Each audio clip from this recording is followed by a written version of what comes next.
Hello and welcome to Just a Tiny Amount. I'm Gordon Craig and this channel is all about stop motion. In the coming videos we're going to be looking at all the things I love about this form of animation. We're going to be going behind the scenes to see how the various techniques are done.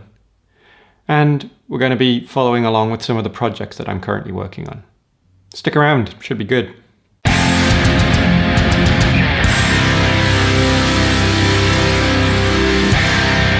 I'm a big fan of all forms of animation. I love how it gives creators the ability to tell stories that they otherwise couldn't. I'm always pleased when a good animation is a success in the cinema. It encourages people to make more.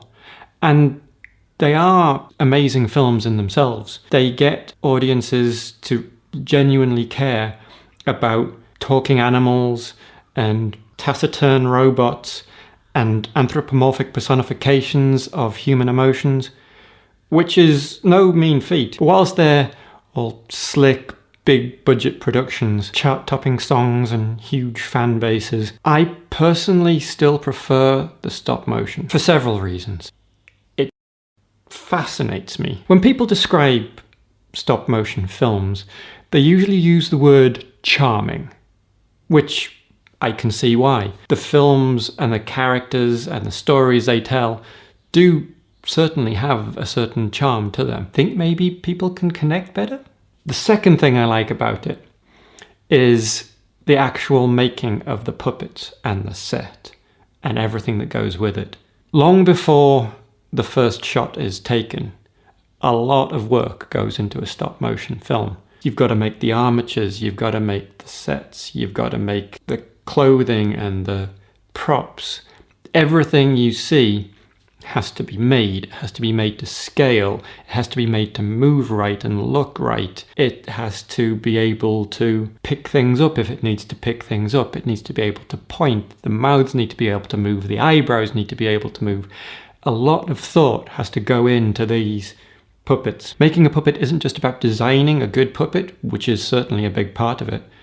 But there's a lot of technical challenges, trial and error, different materials, different scales. All of this is a process that every film needs to go through to get the look, to get the feel that it's going for. And it's a really enjoyable experience if that's what you like.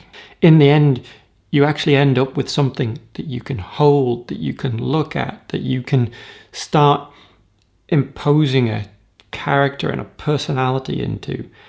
And having something tangible is really pleasing. The next thing I like is a sensation that you probably need to experience to fully appreciate. Imagine you're an animator in a darkened room with a stage and puppets and lighting and a camera. You've spent hours moving the same puppet over and over again, and it becomes quite repetitive. You only see things in really short sections until you go back and you press play and you look at everything that you've just filmed, and then suddenly it's moving.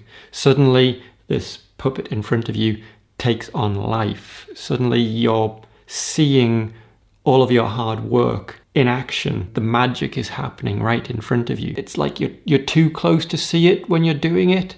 You step back and you look what you've done and the sensation is just wow. I recommend it if you can try it. Anyway, that's enough from me for now. I hope to see you again in the coming videos.